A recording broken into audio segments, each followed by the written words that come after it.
Dragons are an integral component of the lore of Elden Ring, particularly their connections to the Crucible and the Elden Ring itself.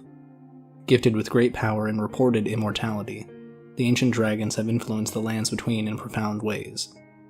One of these influences was the formation of the ancient dragon cult in Leyndell, born out of the friendship between the ancient dragon Fortisax and the son of Marika, Godwyn the Golden. While the timeline for the events in Elden Ring is still a bit murky, we do know that the Shattering was centuries prior to the start of the narrative, which explains the decayed and broken state the lands between is in. As the Shattering was centuries prior to the story of the game, we know that the ancient dragon cult was also formed centuries prior to the game's narrative as well. This isn't all that surprising considering the general lack of ancient dragons in the wild, and the prominence of modern dragons that have reduced size and power in comparison to the ancient dragons. Though, before I go further, I wanted to express my regret for failing to demonstrate the distinction between the ancient dragon cult and those who partake in dragon communion, as they are not the same. I used them almost interchangeably in my previous video, and I wanted to make this video to discuss the lore surrounding the cult and the act of communion, in an effort to correct some statements I made previously. Alright, let's jump into it. The creation of the ancient dragon cult is such a fascinating tale, as bitter combatants become inseparable comrades and create a union between humanoids and dragons.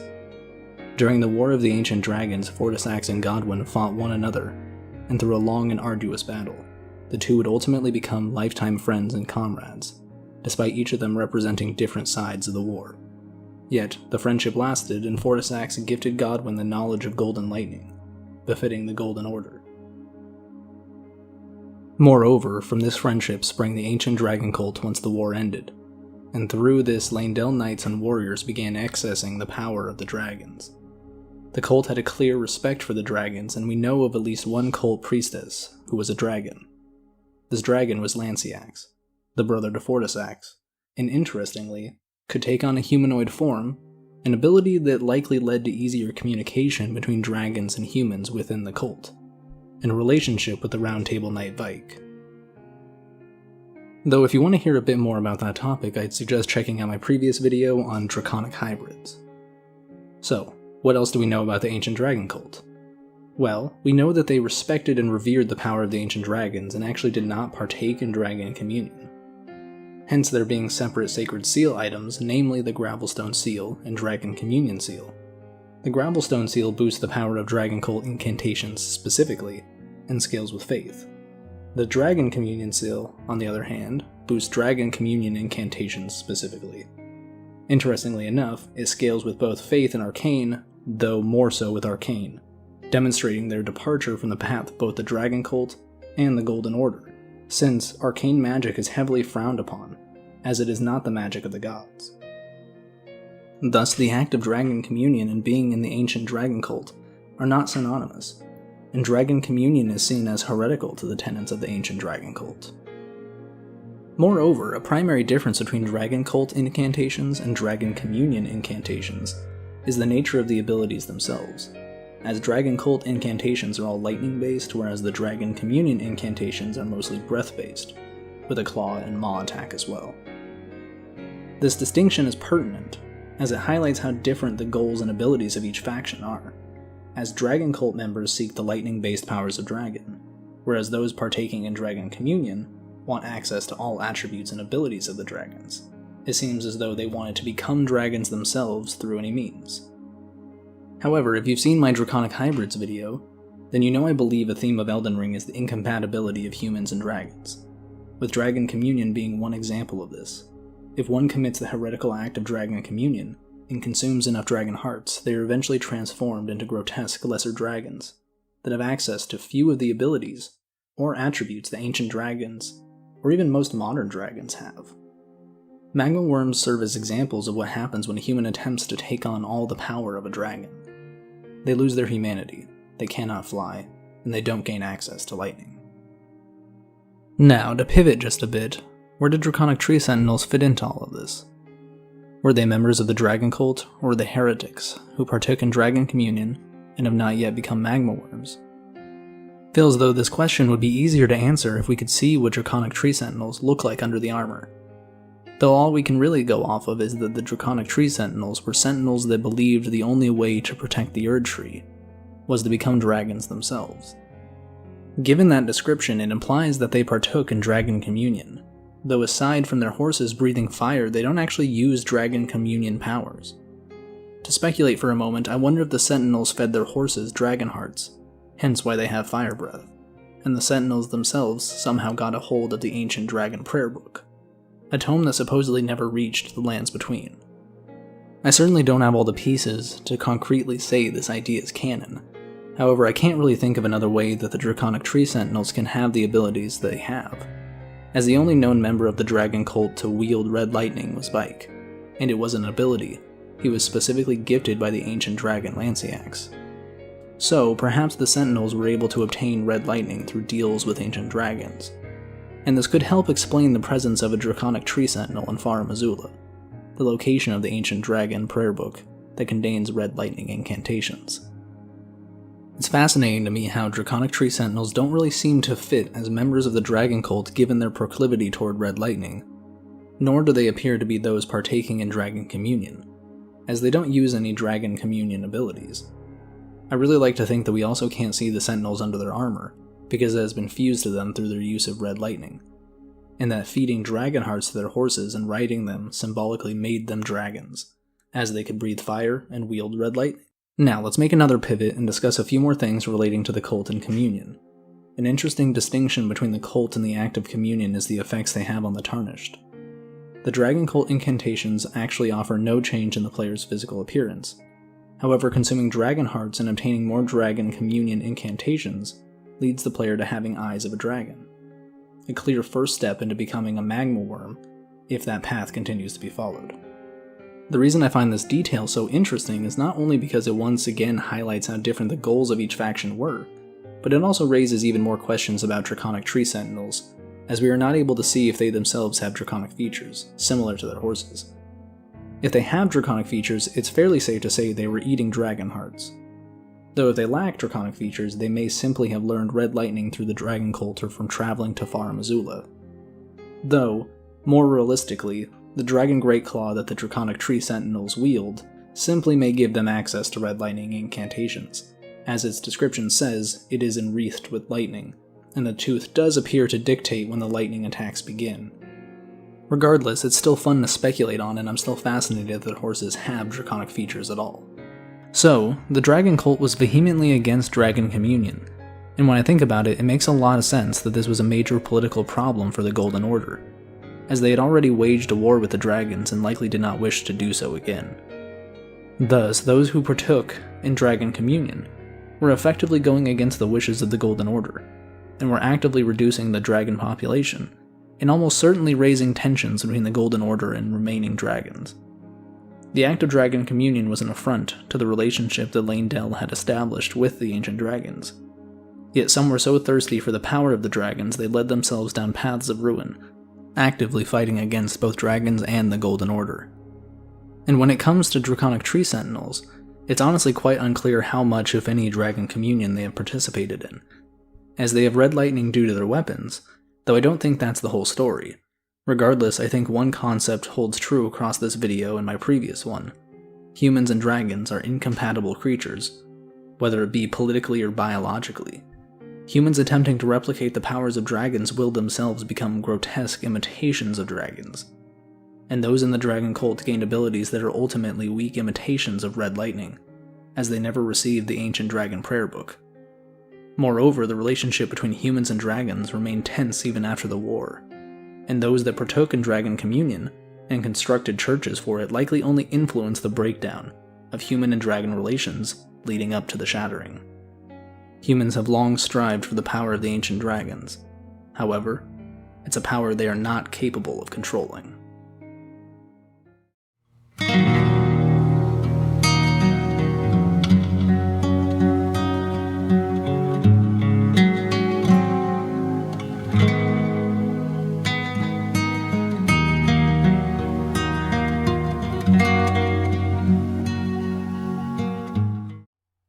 The stony face of the people of ancient dragons among whom life is typically short. With this description alone, we know that there is or was a group of people related to the ancient dragons in some way, though not much beyond that is provided to us. What can be inferred is that these people are related to the ancient dragons, live short lives, and perhaps have skin similar to that of Gravelstone, considering they are described as having stony faces.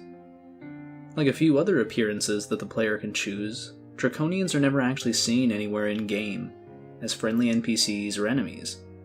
While arguments can be made about other races or types of humanoids appearing in-game, such as those who believe the Nightfolk and Nox to be the same, there is yet to be an in-game character that is Draconian, as far as I am aware.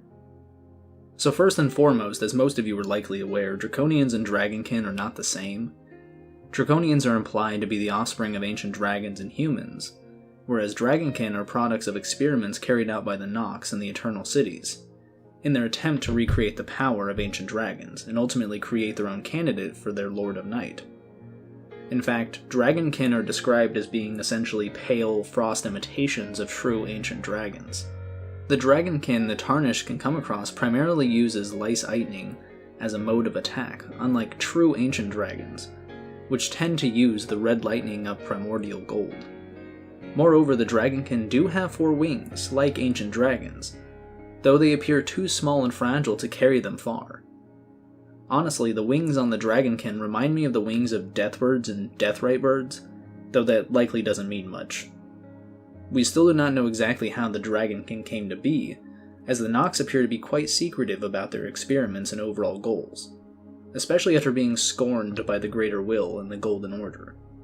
However, it's likely that a human or humanoid was transformed into what we see as the Dragonkin soldiers, as they have a more humanoid appearance than other dragons, suggesting this origin. Now, whether or not they were transformed through the use of mimic tears or in other means, we know that they likely were not members of the ancient dragon cult, and probably didn't consume the hearts of dragons. I say this because magma worms, another boss-type enemy that the Tarnished can run into several times, are described as the product of a human consuming too many dragon hearts, and ultimately metamorphizing into grotesque imitations of dragons. And as the name Magma Worm implies, these beings use magma as a method of attack, yet do not seem to have the capability to wield lightning, unlike the Dragonkin soldiers. What this demonstrates is that there is more than one way for humans to go about transforming into dragon-like creatures, and that the Nox were a bit closer than members of the ancient dragon cult. While the Dragonkin soldiers' wings likely aren't as useful as true ancient dragons, they are still functional enough to slam down onto the Tarnished and cause some trouble, whereas the Magma Worm has no wings and typically crawls along the ground, and even when they stand up to attack, they aren't the most graceful fighters. So perhaps the Nox were onto something, and perhaps they would have perfected their soldiers if they hadn't been interrupted. So, while Draconians are different from Dragonkin soldiers, which are also different from Magma Worms, they are certainly more similar but not the same as Draconian tree sentinels. The only reason I mention these sentinels is that aside from having an annoying fire-breathing horse, they wield the red lightning of ancient dragons. I find this interesting as they use the lightning of the ancient dragons and have not yet transformed into magma worms. However, we know that the shattering was not likely as recent as we're led to believe at the start of the game, suggesting these draconic tree sentinels have been around for quite some time, in contrast with the Draconians, who seemingly have died off or are simply so few in number we don't see any in-game. Perhaps Draconic Tree Sentinels found the perfect balance in dragon communion and consumed the ideal number of dragon hearts. Or perhaps the Draconic Tree Sentinels primarily feasted upon the hearts of ancient dragons, those with the ability to wield red lightning. This would separate them from others who likely partook in dragon communion, such as the Lanedale Knights, who use golden and not red lightning, which could relate to the type of dragon hearts consumed. Regardless of why this occurs, we do know that Draconic Tree Sentinels are more similar to Draconians than many other members of the ancient dragon cult, if only due to their slightly draconic features and use of ancient red lightning. Before delving any deeper into the specifics of Draconians and Vike and Lanciax and all that kerfuffle, I want to first discuss Godwyn and Fortisax. Fortisax is an ancient dragon and brother to Lanciax, which I just want to get that out of the way right now. Didn't really do too much research into how to say Lanciax, and I'm just going with it. I'm going Lanciax on this one. Anyway, Lanciax, another ancient dragon the Tarnished can face in the lands between. Godwyn, the supposed firstborn of Marika the Eternal, befriended the ancient dragon Fortisax, and from this friendship, Godwyn learned to use golden lightning, which would become synonymous with the Golden Order. Their friendship spawned the formation of the ancient dragon cult, and through this, magma worms and draconic tree sentinels came to exist. The ancient dragon cult itself is a bit of an odd organization, as they seem to revere the power of dragons and even respect them to a degree, especially the likes of Godwyn and Vike, yet consume their hearts to gain power that can rival that of the ancient dragons. It's especially interesting as Fortisax seemingly gifted the ability of the Golden Lightning to Godwyn, and perhaps played a major role in the formation of the dragon cult.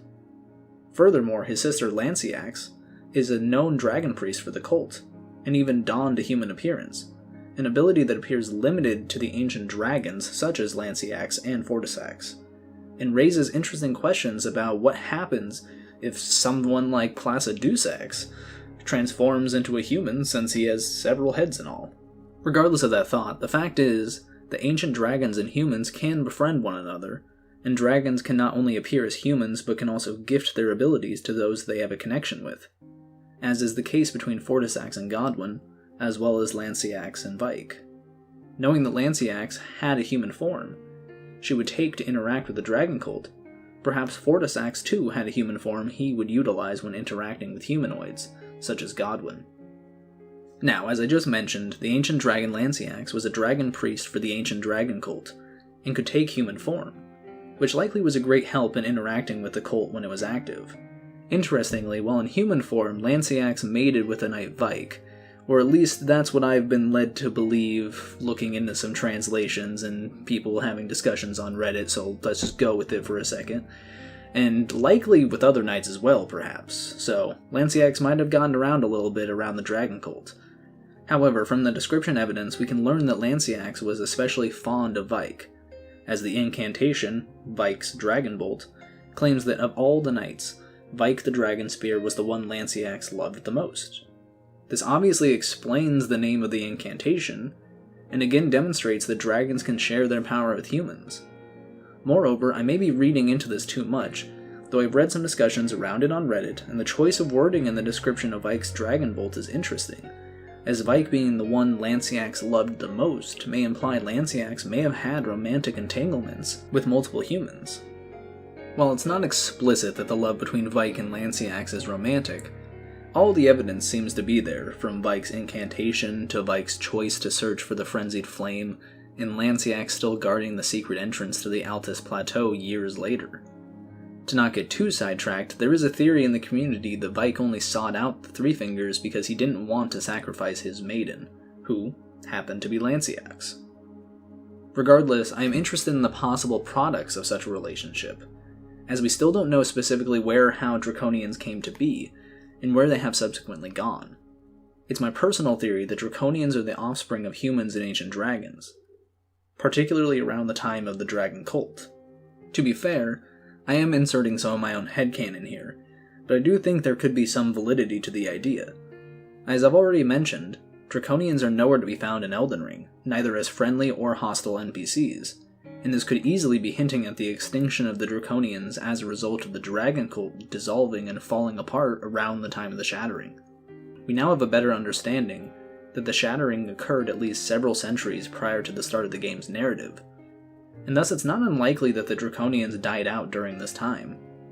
Of the little info the game provides, we know that Draconians, unlike ancient dragons, live short lives.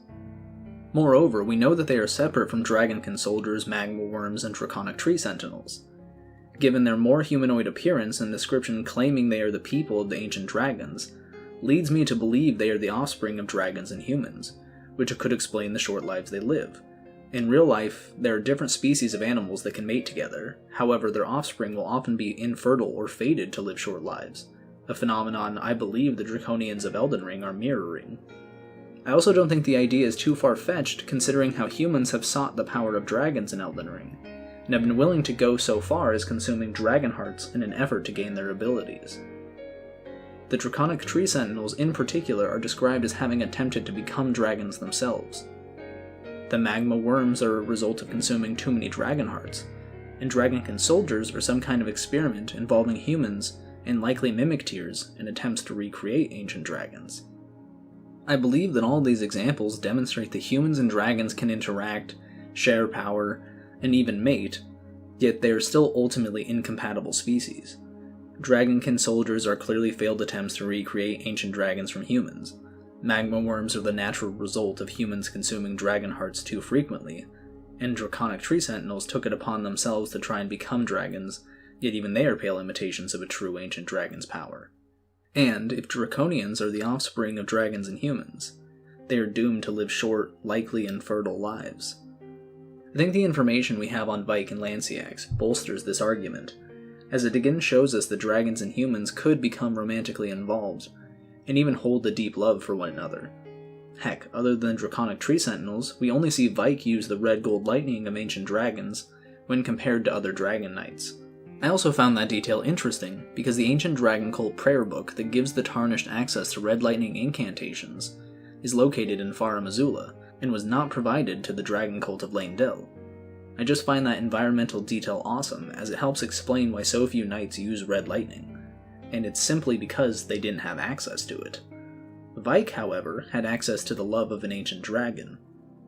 To argue my theory a bit more here, Draconians are strikingly humanoid, and this could easily be to the ancient dragons taking on human form in order to mate with humans. So while they are in human form when interacting with humans, at the genetic level they are still dragons, and those features are represented in the appearances of Draconians, such as the stony skin. Knowing that they are also described as the people of the ancient dragons lends credence to this theory, as the ancient dragon cult no longer exists in its original form, and ancient dragons themselves are exceedingly rare to come across in the wild. While the statues of humanoid figures in Farum Azula could be indicative of Draconians, I'm just not sure which ones honestly, as some are clearly depicting dragons and beastmen, whereas others appear to be of typical humans. Though there are also statues that seemingly depict other creatures such as worm faces, so perhaps some of these statues do in fact depict Draconians. So given that there are various depictions of multiple species in Farum Azula suggests that various forms of life resided here, or at the very least revered the dragons, and of course Draconians could originally come from Farum Azula. I am just curious as to why there seems to be so little evidence of Draconians in Farum Azula, as it would conceptually be the ideal place for the birthplace of such a people, ones that are a merger of human and dragon kind, especially when considering the evidence that humans were present in Farum Azula at one point in time. So of course Farum Azula is the likely origin of Draconians, though I personally wonder how many were actually born during the reign of the Golden Order, as the Tarnished themselves can be a Draconian origin, though it's not clear whether or not the player's character, race, or origin really matters. In my head, though, it certainly does. To me, if we are able to play as a Draconian, it suggests that even Draconians once had access to grace, as even they can be tarnished. If they can be tarnished, they can be blessed by grace. So what does all of this mean? It might not be shocking to hear that Draconians are likely the offspring of dragons and humans, given their appearance and evidence that dragons and humans could be romantically involved. I find it so fascinating as other draconic enemies such as dragonkin and magma worms came to be through their own means. Other draconic enemies have taken steps to adopt the aspects of ancient dragons because they covet the power of the dragons, and have become malformed humanoids as a result, with some admittedly coming closer to achieving their goal than others. I also really hope we eventually gain more insight into the Eternal Cities and Silver Mimic Tiers, as the Dragonkin are the closest attempt at recreating the power of an ancient dragon, despite it still being a failed attempt. And as a little aside, I wonder how much the creation of the Dragonkin played into the decision of the Greater Will to condemn the Nox and the Eternal Cities. Regardless, the draconic humanoid enemies of Elden Ring vary in their origins, though I think we can learn one thing from all of them: the dragons and humanoids do not mix. For magma worms and likely draconic tree sentinels, the sin of dragon communion, consuming dragon hearts, transformed them into lesser dragons that pale in comparison even to modern dragons. For the dragonkin, experimentation in the Eternal Cities admittedly led to the closest recreation of an ancient dragon, though even these beings are shortcomings, as their legs are almost useless, their wings are feeble, and their lightning is a cold imitation of true dragon lightning. Draconian tree sentinels, like the magma worms, are humanoids that most likely partook in dragon communion, though perhaps they began this communion later than other members of the dragon cult, and did not completely transform into lesser dragons. Or perhaps the presence of the draconic tree sentinel in Farum Azula suggests these knights consumed only ancient dragon hearts, or obtained knowledge of red gold lightning by traveling to Farum Azula, or some combination of both. Regardless, Draconic Tree Sentinels definitely lucked out and did not completely lose their humanity. Finally, while only a theory, I do believe Draconians to be the children of dragons and humans. If we did not know the ancient dragons could take on a humanoid form, I would likely not think this, though to me it strongly suggests that Draconians are the offspring of ancient dragons and humans, and this would explain their short lifespan, a side effect of dragons and humans not being compatible, a theme echoed in other draconic enemies.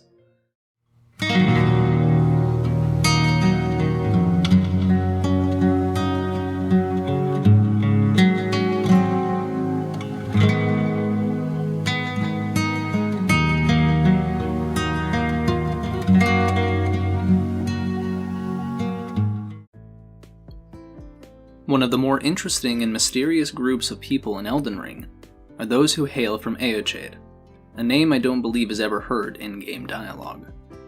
We primarily see the denizens of Eochaid in the form of Elemer of the Briar, who is also the bell-bearing hunter, who uses a very unique arcane energy that is infused with his blades. The blades almost seem to be wielded with telekinesis, as Elemer and the bell-bearing hunter can both throw their weapons for special attacks as well as manipulate the weapons from afar, such as when initiating the infamous corkscrew attack.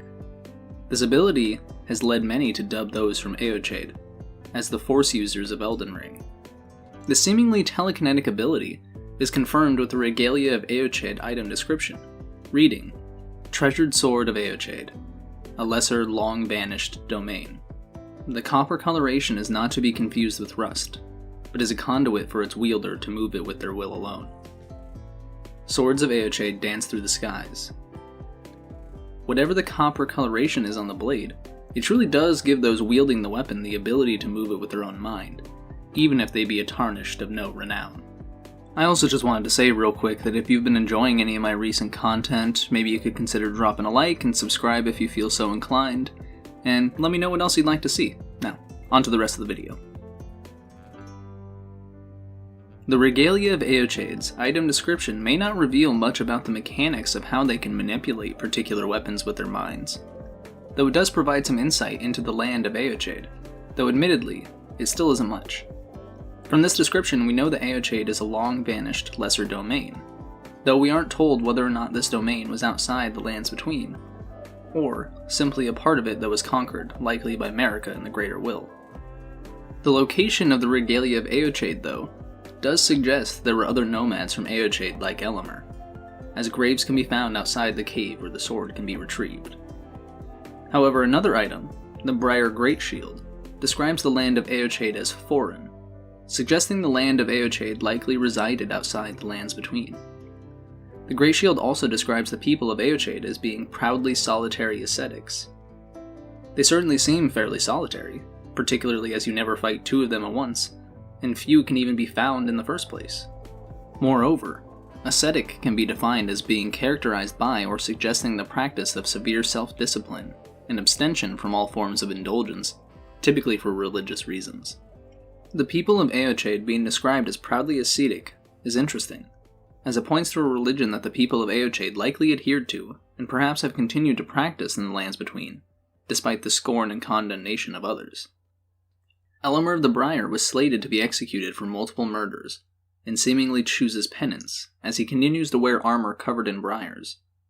Whether Elemer broke tenets of his religion and is enacting self-punishment is difficult to determine, as he took control of the Shaded Castle prior to his execution, when he would have received the harshest punishment possible. Perhaps Elemer is actually afraid to die or has difficulty holding his faith. However, we are told the people of Eochaid are proudly solitary ascetics, suggesting Elemer was only willing to accept self-penance, remaining isolated within the Shaded Castle and covered in briars, all too aware of his own guilt. Eochaid is a word that derives from Old Irish meaning horse, which honestly doesn't seem to have too much significance based on available information. The more likely connections are still related to Celtic and Irish tales, as Eochaid is a fairly common name for mythical and historical kings, which we can draw a surface-level connection to Elemer, whose name means noble or famous, which may be a hint at the inspiration of the character in his homeland. One of the more prominent Eochaids in mythology is Eochaid, son of Urk, who was a member of the Firbolg, a people that had left Ireland and had been enslaved by the Greeks and made to do hard labor before returning to Ireland, which could relate to the people of Eochaid in Elden Ring preferring self-punishment and discipline, as opposed to discipline or punishment at the hands of another. Eochaid, son of Urk, ruled for 10 years and implemented the first Irish justice system, though his rule was ended by the Tuatha De Danann, and ultimately killed by the Morrigan, a supernatural Celtic being I believe to share connections with America, though that's a topic for another day. I have also hypothesized the Numen to share similarities with the Tuatha De Danann of Celtic mythology, so it's interesting to me to see a king named Eochaid was bested by the Tuatha, the people I have previously likened to the Numen. The Dagda, one of the most powerful gods in Celtic mythology, has also been referred to as Eochaid the Allfather, among others, though this doesn't have much significance other than perhaps being another insight into From Software's choice to name a proudly ascetic people's homeland after a god typically considered to be the most powerful leader of the gods and the Tuatha. At the very least, it certainly seems safe to say that the land of Eochaid in Elden Ring is likely a reference to Ireland, specifically Ireland of the Ulster cycle, a body of medieval Irish folktales and legends. While doing research into Eochaid, I came across what is most likely the source of inspiration for Eochaid and its people, that being the Red Branch Knights of the Ulster. The Red Branch Knights were in service to the king of their province, though not to the king of Ireland. The knights were trained in the capital during the summer months in feats of arms as well as military science, and perhaps the magic battle skills of Elemer of the Briar are a reference to the Red Branch Knights' study of military science. The most famous of the Red Branch Knights was one with a name I won't even attempt to pronounce, though he does share some similarities with the Greek Heracles or Achilles, exhibiting incredible strength, durability, and endurance as he fought entire armies. While Elemer of the Briar did not fight an army, he did manage to conquer and defeat all those who opposed him at the Shaded Castle, demonstrating the strength he wields. Moreover, the Red Branch Knights and their Achilles-like warrior whose name meant Hound of Culann also may provide more insight into the origins of Elemer and the bell-bearing hunter's abilities, as the Hound of Culann's weapon is a version of the Sword of Light in Celtic mythology called the Hard-Headed Stealing, and is described as having shone at night like a candle, and that it could behead enemies without it touching them. Though not perfect, the Hard-Headed Stealing is reminiscent of the manner in which the people of Eochaid do battle, as they do use weapons imbued with the copperish hue of a candle that can be used from a distance. Moreover, like the Hound of Culann, Elemer of the Briar is a fierce warrior with an intense battle frenzy. Furthermore, the Red Branch Knights split and effectively fell apart after an act of treachery, with many of them fleeing in exile, which could parallel the actions of Eochaid people residing in the lands between. This could perhaps relate to the Briar armor the denizens of Eochaid wear, as they may be demonstrations of their penance for past actions, perhaps past actions that led to the downfall of their homeland, though that's quite speculative. While we may not necessarily know what happened to the land of Eochaid, we do know that the equipment and armaments wielded by Elemer are from Eochaid, aside from the Morai Executioner sword, and that his armor and great shield were wound in thorns as punishment for his crimes. So, while the Briars are not a sign of Elemer's punishment for betraying or leaving Eochaid, they do demonstrate he was punished by others, yet refused to accept his execution. As I mentioned before, I think this could be a choice that highlights the ascetic nature of the Eochaid people, as Elemer imposed his own penance by remaining in the emptied castle, with the pain of the Briars on his armor and solitude within the Shaded Castle.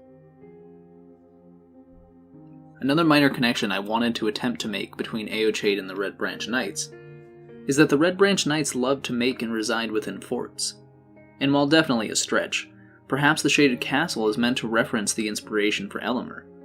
I also wonder if the Red Branch Sword Talisman could be a reference to this inspiration, and while I think it's still possible, the item appears to have more connection with the Helfin and Deathbirds, which I discussed more in depth in my video on the Helfin, the spirit world of Elden Ring.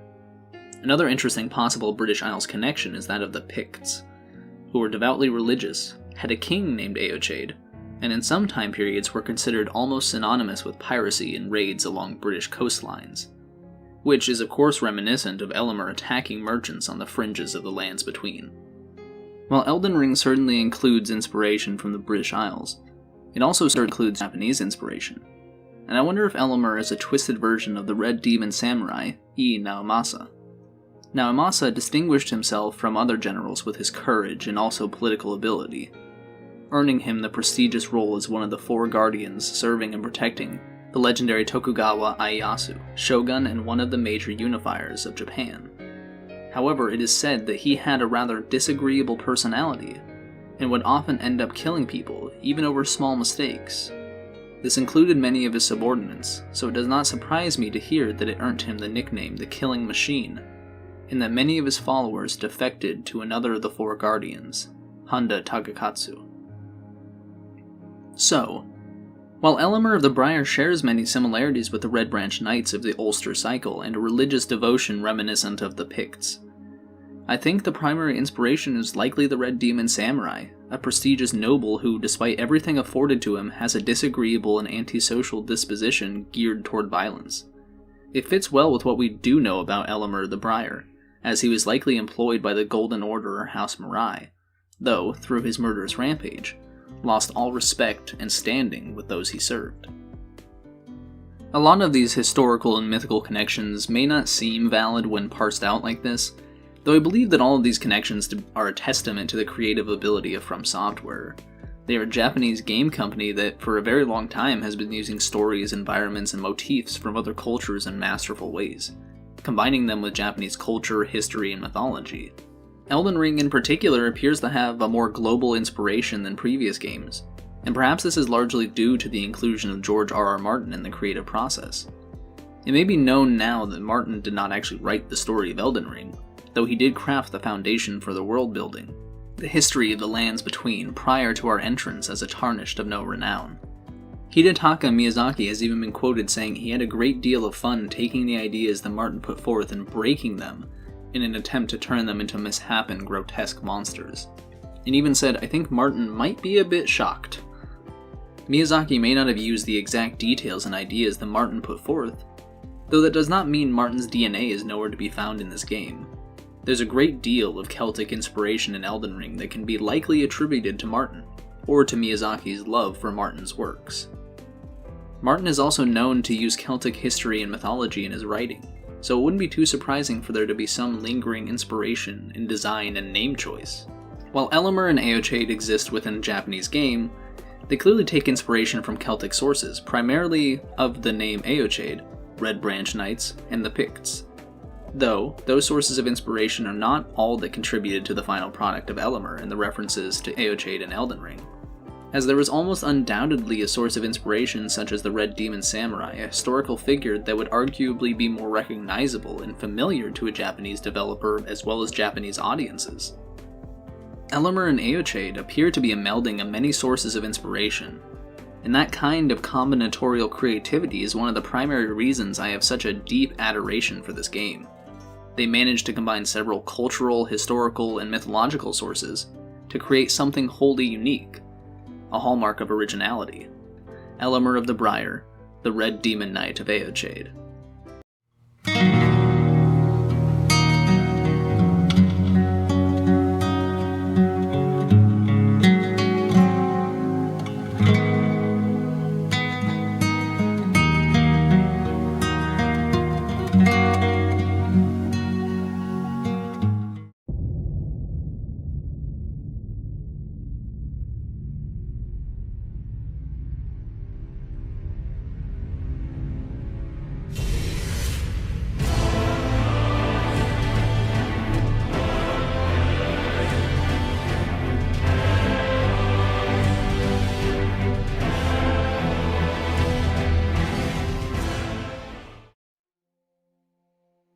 What's up everyone, my name's Noctugal, and I know this is a bit of a belated video, but I figured I might as well get it out now rather than not at all. So this one took me a little bit of time, some things going on, but after looking after the image and watching some other people's videos on it, I just wanted to kind of talk about it a little bit and see if we could figure out what's going on in this image.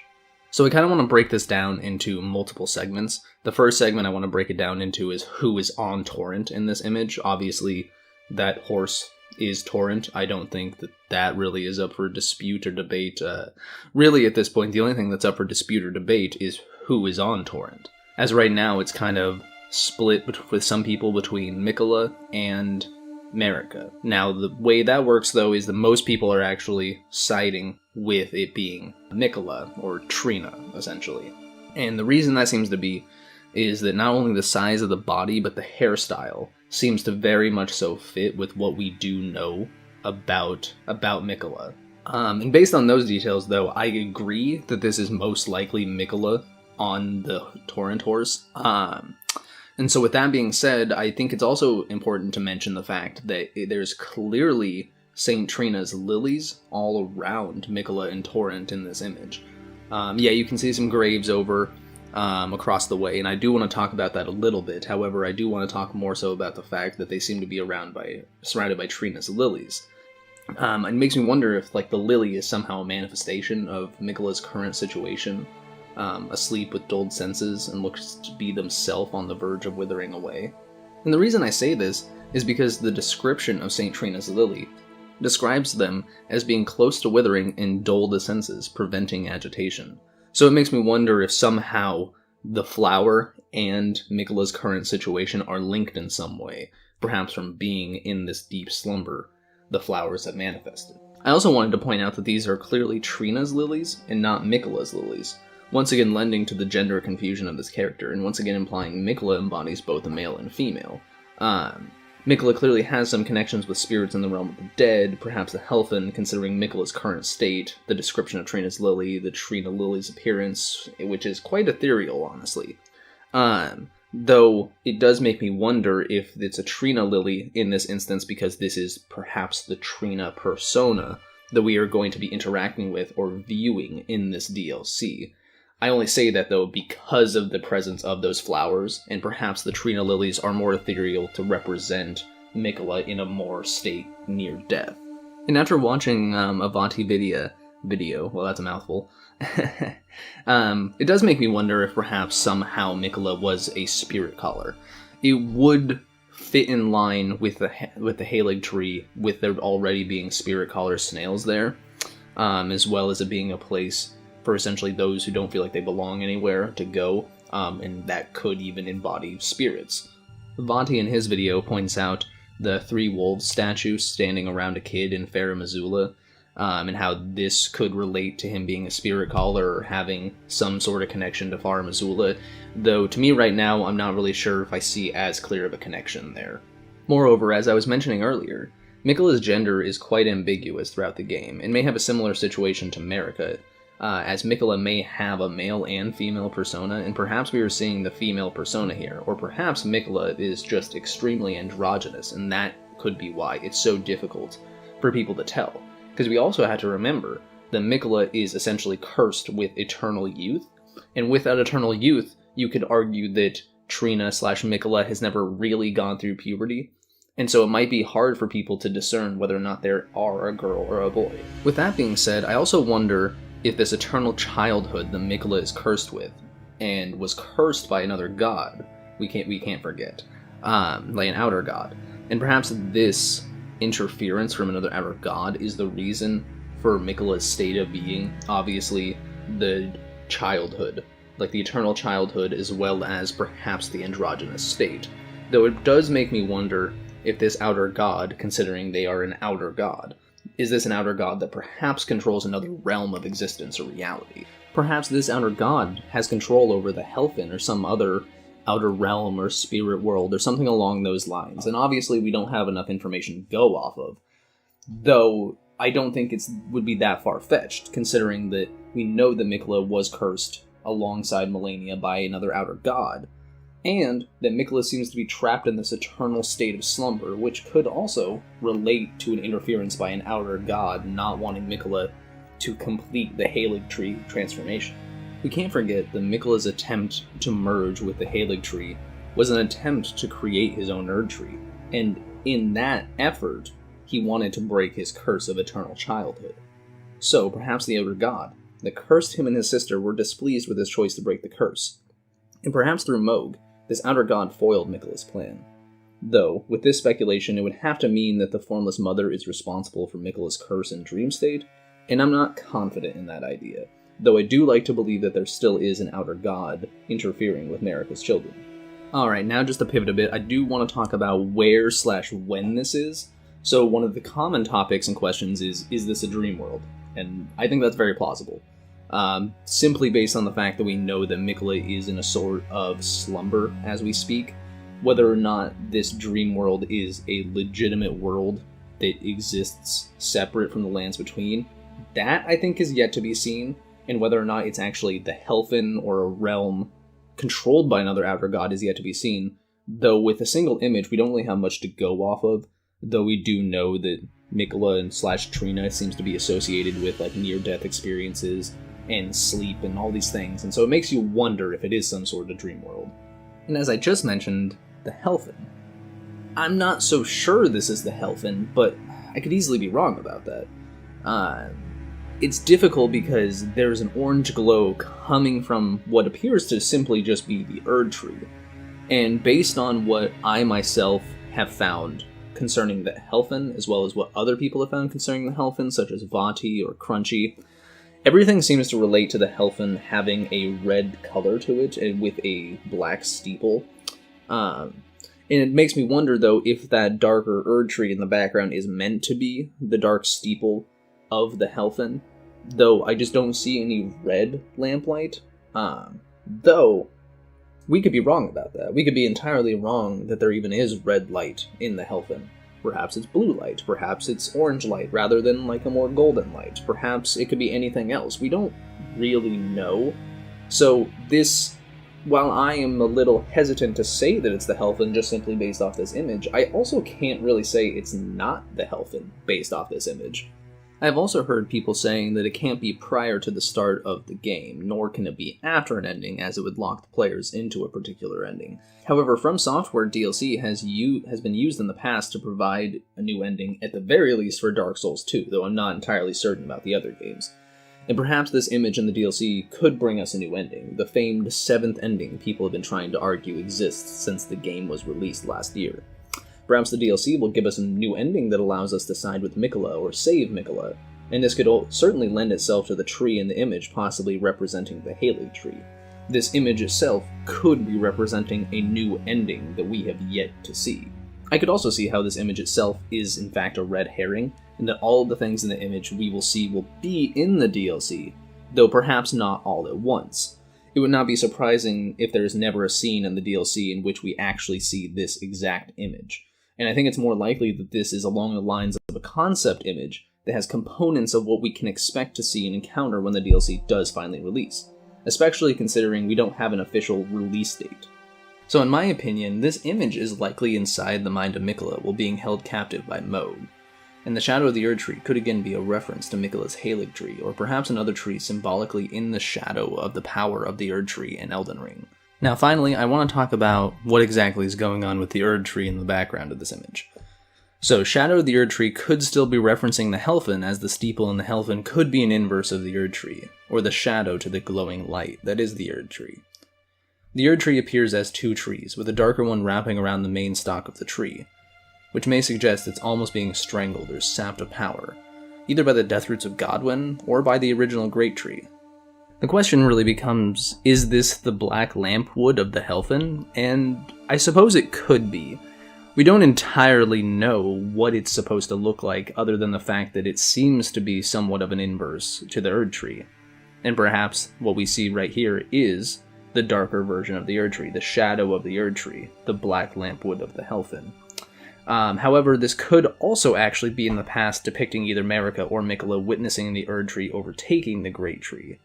Shadow is in the dark past of the Erd Tree. And while I don't particularly enjoy this idea, it's not impossible by any stretch of the imagination, because when it comes to Shadow of the Erd Tree, it could mean anything. As I said, Shadow could mean as in the dark past of the Erd Tree. Perhaps we will actually see how the Erd Tree was formed, how the lands between essentially became what we know them as. perhaps see the lands between prior to the Shattering, or maybe even at the height of the Golden Order. Perhaps we maybe even will go back in time. We already know that time is something that they'd like to play around with a little bit in these From Software games. We even do it when we fight Placidusax in this game, as he's kind of cocooned in this, I think in the past, I believe, is what I want to say, is that he's cocooned in like this little time vortex in the past. Something along those lines. I'm not entirely correct on the details there, probably. But it does make me wonder if perhaps our player character could be returning to the start of the Erdtree, or somehow perhaps we'll even be playing as a wholly new character during that time. Though that's unlikely, as From Software DLCs tend to either incorporate your current character pretty well, or typically allow you to go into New Game Plus and go about it that way. So I'm not entirely certain about that. Like, I don't necessarily personally believe that this is going to be in the past. However, I also don't think it'd be impossible, and this could, again, be a red herring, a bit of a misdirect. And perhaps this image is to just show us something we will see in the DLC, but maybe not what the DLC is about. Maybe this is part of a cutscene from the DLC. But we just don't know yet, obviously. We really can only make so many inferences based on a single image. To elaborate on that a little bit more, though, I just think that having us play around the time period of the birth of the Erdtree would kind of go against the vague, ambiguous nature of the storytelling From Software is known for, and could remove some of the intrigue surrounding the Erdtree, unless the idea of this is to show that there is still a greater mystery beyond the origin of the Erdtree, which there certainly is once we bring in the Outer Gods and the Crucible into the conversation. Though, if we are getting DLC about the origin of the Golden Order and the Erdtree, it could be interesting to see how the Golden Order may not have had such bright beginnings, and may have usurped the original Outer God in Great Tree, though that again is just speculation. Perhaps there are many versions of the Lands Between, and each land we hear of in-game is just another version of the kingdom, as some are pointing to the fact that this almost looks like it could be in the Land of Reeds, but yet at the same time it still looks like it's the Lands Between, or that it could perhaps reside outside the Lands Between, because we have all the reeds that are lying in this field, and then we have graves, and we've got Miquella's lilies, or I guess Trina's lilies. Miquella's lilies are in fact a little bit different than Trina's lilies. And so there are some things that would almost suggest that this is another version of the Lands Between, or that perhaps the Lands Between that we play in-game is perhaps the quote-unquote real Lands Between, and that there are various versions. I don't know if that's actually the case. That's just kind of me speculating in that regard. And as I've speculated before, perhaps it is somewhat similar to Norse cosmology, and there are separate realms with separate purposes. And the Lands Between could represent Asgard, and if it is the Elfin, could be representative of Helheim. And the Erdtree shines bright in what is essentially Asgard, and the Helfin Lampwood resides at the roots of the realms, with Asgard holding Yggdrasil. Though all of that in particular is very much so my own headcanon and personal speculation, I just personally think that a lot of this game is inspired by many sources of mythology, obviously, though Celtic and Norse and a lot of that really seems to be a major influence among others, and I really like to look at those influences to see how they could have played into it, and I really wouldn't be too surprised if there being different versions of the Lands Between, or there being different realms that connect, especially when you consider the fact that it's called the Lands Between. Clearly this resides between some lands, right? So it makes you wonder, though, whether or not they are physical realms or more spiritual realms or something along those lines, and I guess we won't really know until the DLC comes out, and all we can really hope for is more announcements on it, more teasers, anything. But in the meantime, though, it's just going to mostly be speculation for myself and pretty much everyone else until we actually get some more information. So, with that, I've been Noctugal. I will see you guys in my next video, and I am desperately going to try to make sure I start uploading more often here soon. So, be on the lookout for that.